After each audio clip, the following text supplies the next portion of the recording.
So, ayan na mga herp. What's up?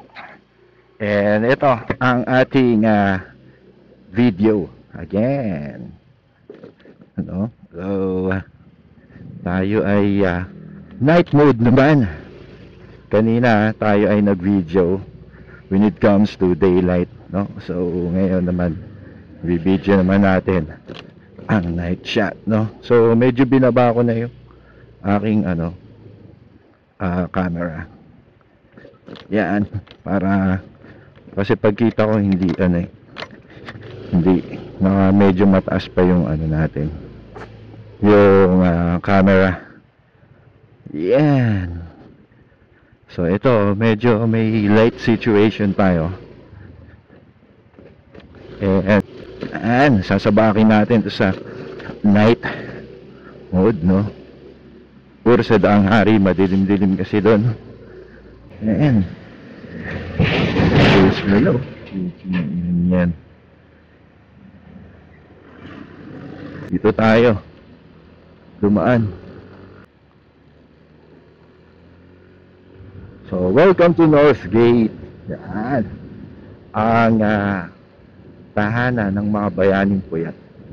So far, na-review ko yung mga video ko kanina. Butik din. Inabutan pa rin ng truck.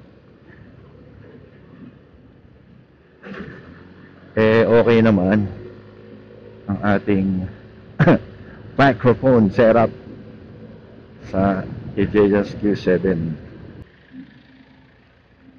Dito tayo. So far, mahigpit naman yung magnetic clip niya, no?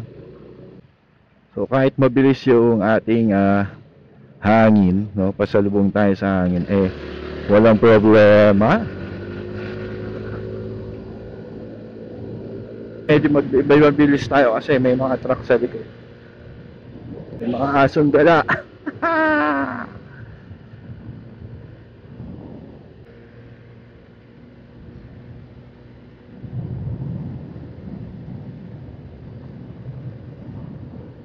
We are going to approach Daang Hari, no?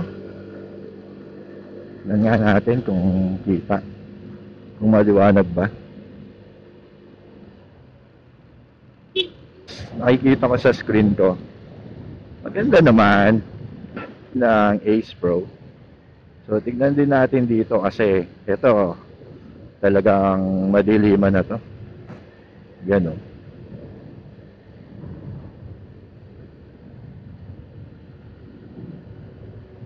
So, madilim na ang kondisyon ng ilaw dito.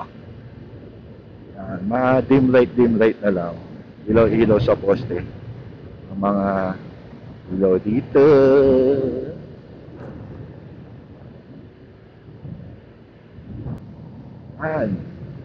Sulit ba ating Insta360?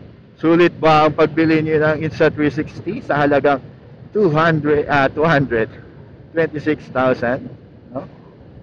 Alaman natin yan. So, I'm currently using 4K 60 FPS sa ating setup ngayon, no? Tapos naka-auto lang tong mga to. Ang white balance niya auto lang lahat, no? So marami rin pala tong options na mga color grading, no? Merong vivid, mga ganyan. Napakadami nga.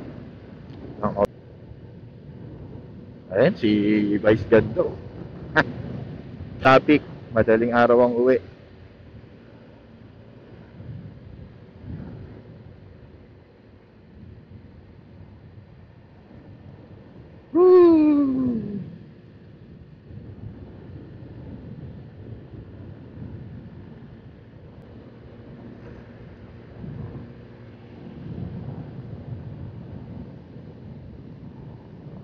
Oh yeah, go! So ang gamit ko nga pala is hindi pure shot, no? Kasi yung pure shot, yun yung mas maganda talaga pagdating sa night. Nasa tayo moving tayo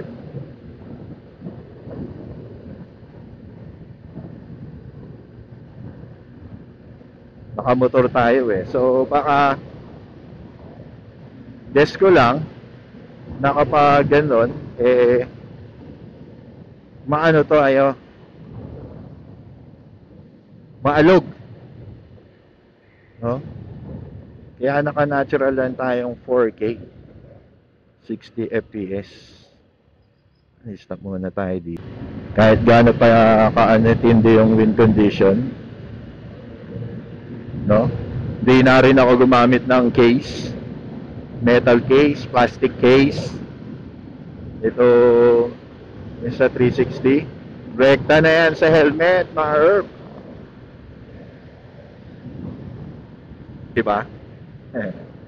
Wag lang talagang, wag lang.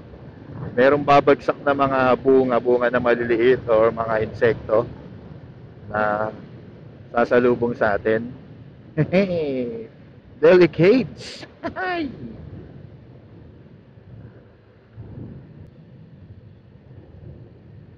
Yun lang kinakakaba ko eh.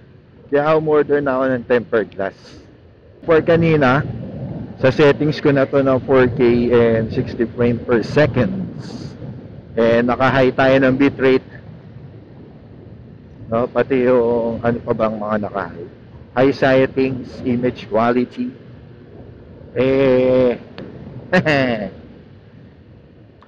Siguro mga may natirang 30%, no? O para sa akin is medyo hindi siya makunat pagdating sa battery, no? So, depende rin kasi yun, kasi nga mataas yung ating resolution na ginagamit. So, kaya talagang mabilis maano yung battery. Pero siguro tingin ko kung naka 1080p 60 frames per second lang tayo is aabot tayo siguro ng mga lampas isang oras.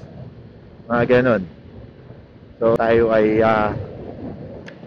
sumasabak, no? Nagpa-first right impression tayo dito sa Ace Pro. Alam mo na, sasagad natin to.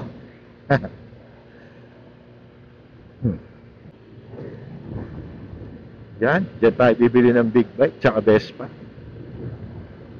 Balik tayo sa usapan, Insta360 tsaka Ace Pro X3, Insta360 X3 tsaka Ace Pro.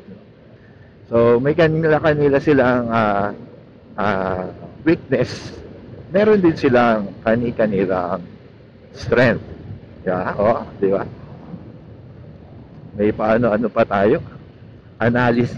Kala mo, pro, nagre-review ng mga gadget, no? So, yun nga, sa creative shots, you will go for Insta360 X3. And para naman sa mga adventurers and more vlogging, daily vlogs, para sa akin mas ano naman, mas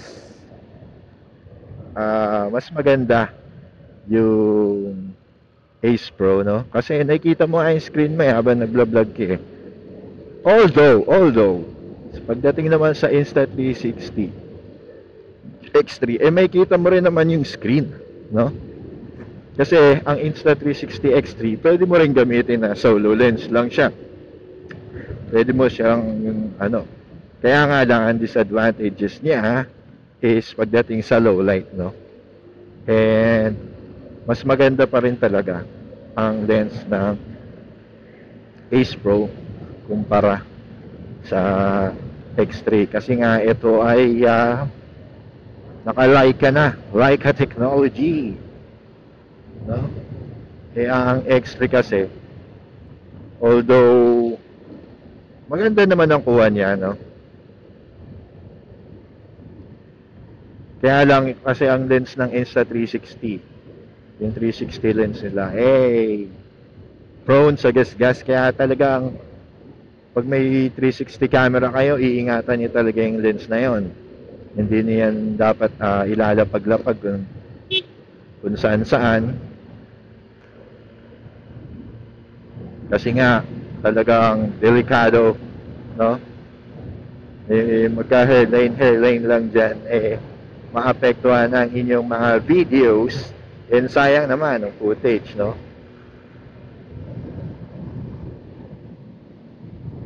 Kunwari, nagbabakasyon kayo, di ba?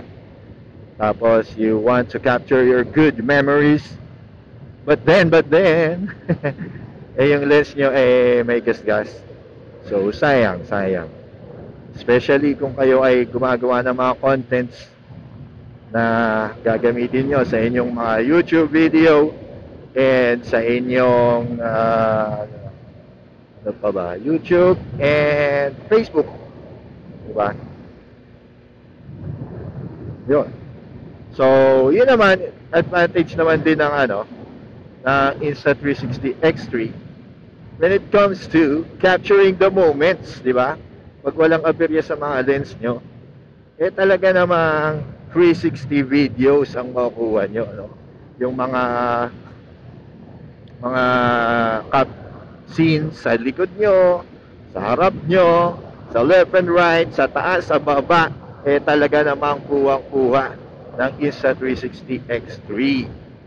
Yun naman ang advantage ng Insta360 X3.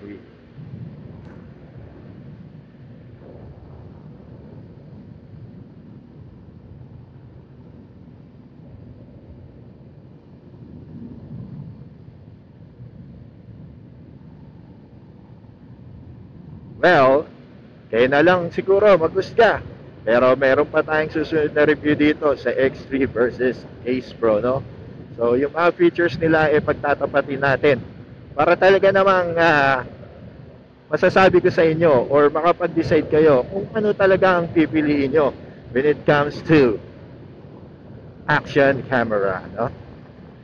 So, hanggang sa susunod na video natin, mga herb, see you! And don't forget to like, follow, and share. And you can also subscribe on my YouTube channel, Herb Moto TV. Alright.